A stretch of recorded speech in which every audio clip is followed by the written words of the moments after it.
இந்த தீபாவளிக்கு மட்டும் இது கிஃப்டா கொடுத்தீங்கன்னா அடுத்த தீபாவளி வரைக்கும் மறக்கவே மாட்டாங்க. இது பாத்தீங்கன்னா ஒரு 10 ஐட்டம்ஸ் கொண்ட ஒரு பலகார பெட்டி. இதுக்குள்ள நாகர்கோயில் நேந்திரன் சிப்ஸ், திருநெல்வேலி அல்வா, காரைக்குடி அதிரசம், ஸ்ரீவல்லிபுதூர் பால்கோவா, கோயம்புத்தூர் மைசூர் பாக், கரூர் தேங்காய் மிட்டாய், சாத்தூர் மிளகு சேவ், சாத்தூர் ரிப்பன் சீவல், மதுரை மிக்சர், கள்ளக்குச்சி சின்ன வெங்காய முறுக்கு, இந்த மாதிரி அந்தந்த ஊர்களில் கிடைக்கக்கூடிய ஸ்பெஷலான ஐட்டம்ஸ் எல்லாத்தையுமே அந்த ஊர்லேயே போய் சோர்ஸ் பண்ணி இந்த ஒரே பாக்ஸ்ல பேக் பண்ணி தராங்க. இந்த எல்லா பலகாரத்தையுமே இந்த மாதிரி குட்டி குட்டி டின்ல பேக் பண்ணிருக்காங்க.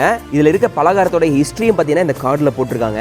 இதை நீங்க கிஃப்டா கொடுக்கும்போது செம்ம ஒர்த்தா இருக்குங்க. இது பார்த்தீங்கன்னா தீபாவளி ஸ்பெஷல் கிஃப்ட் ஹேம்பர். இதுல பலகார வகைகள் மட்டும் இல்லாம 18 வகையான டிஃப்ரெண்ட் ஐட்டம்ஸ் இருக்கும். இங்க இருக்கிறது எல்லாமே கார்பரேட் கிஃப்டிங் ஐட்டம்ஸ். இதை உங்களுக்கு தேவையான மாதிரி கஸ்டமைஸ் பண்ணி வாங்கிக்கலாம். இந்த பாக்ஸ்ல உங்களுக்கு பிடிச்ச பேர் கூட நீங்க பிரிண்ட் பண்ணிக்கலாம். இந்த மாதிரி பேக்ல உங்களுடைய கம்பெனி லோகோவை பிரிண்ட் பண்ணி பிரசன்ட் பண்ணீங்கன்னா செம பிராண்டிங்கா இருக்கும். ஒரு சிங்கிள் பீஸா இருந்தாலும் சரி, 10,000 பாக்ஸா இருந்தாலும் சரி, அதை டெலிவர் பண்றதுக்கு நாங்க ரெடியா இருக்கோம். உலகத்துல நீங்க எந்த மூலையில இருந்து ஆர்டர் பண்ணாலும் வித்தின் 4 டேஸ்ல நாங்க டெலிவர் பண்ணிடுவோம். இந்த கிஃப்டிங் ஐட்டம்ஸ் எல்லாமே வெறும் 400 ரூபாயில இருந்து ஸ்டார்ட் ஆகுது. ஊர்ல.com இந்த வெப்சைட்டுக்குள்ள போனீங்கன்னா ஆர்டர் பண்ணிக்கலாம்.